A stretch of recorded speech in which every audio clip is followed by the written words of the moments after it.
Sally Milz, sketch writer extraordinaire, late-night comedy queen, she slays with punchlines, not prom dates.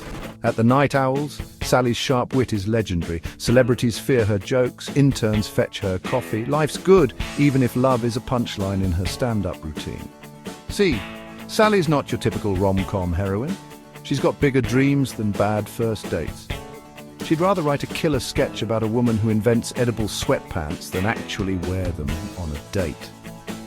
Romance, overrated, career goals, now those are sexy. Sally has a theory, a hilarious one about love in Hollywood. She calls it the Danny Horst Rule. Remember Danny Horst? That one-hit wonder pop star with the frosted tips and the questionable dance moves? Yeah, he briefly dated Sally. It was a disaster, a tabloid frenzy, and the inspiration for her ironclad rule. Never date anyone more famous than your last writing credit. Danny was sweet, sure, but the constant attention, the screaming fans, the paparazzi camped outside her apartment building, not so sweet. Sally realized she wanted a partner, not a publicist. Someone who loved her jokes, not her proximity to the red carpet. Danny wasn't Sally's only foray into the minefield of celebrity dating. Oh no, she's got a whole heartbreak hall of fame in her head. There was that time she dated a brooding indie film darling. Turns out he was just broody. And then there was the charming but utterly self-absorbed sitcom star. Each heartbreak chipped away at Sally's faith in love, reinforcing her cynicism. She started to see a pattern.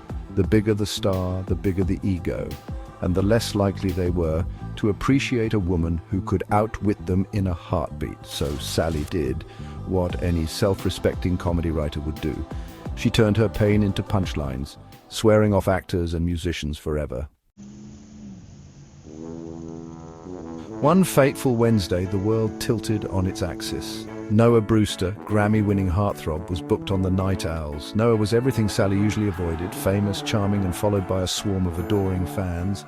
His music, not really Sally's thing, too catchy, too upbeat, too popular.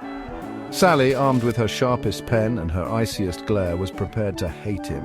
He was just another name to add to her Danny Horst Rule exhibit.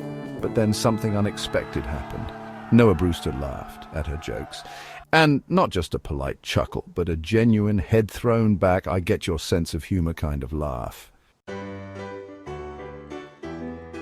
The next few days were a blur of late-night writing sessions and unexpected banter. Noah, it turned out, wasn't just a pretty face with a platinum album. He was quick-witted, self-deprecating, and surprisingly down-to-earth. He loved the way Sally's mind worked, how she could find humor in the most unexpected places. They bounced ideas off each other, their laughter echoing through the otherwise silent office. Sally found herself looking forward to their late-night brainstorming sessions, to the way Noah's eyes crinkled when he smiled, to the way he made her feel like the funniest person in the room. Even when she was wearing her oldest, most comfortable, decidedly unsexy writing sweater. The more time Sally spent with Noah, the more her carefully constructed walls began to crumble. She found herself questioning everything she thought she knew about love, fame, and the Danny Horst Rule. Was it possible that a megastar like Noah could actually be interested in her? For her mind, not her proximity to the spotlight, the internal battle raged on. One minute she'd be daydreaming about red carpets and late-night talks with Noah. The next, she'd be reminding herself of all the reasons it could never work. He was Noah Brewster, for crying out loud, and she was, well, just Sally.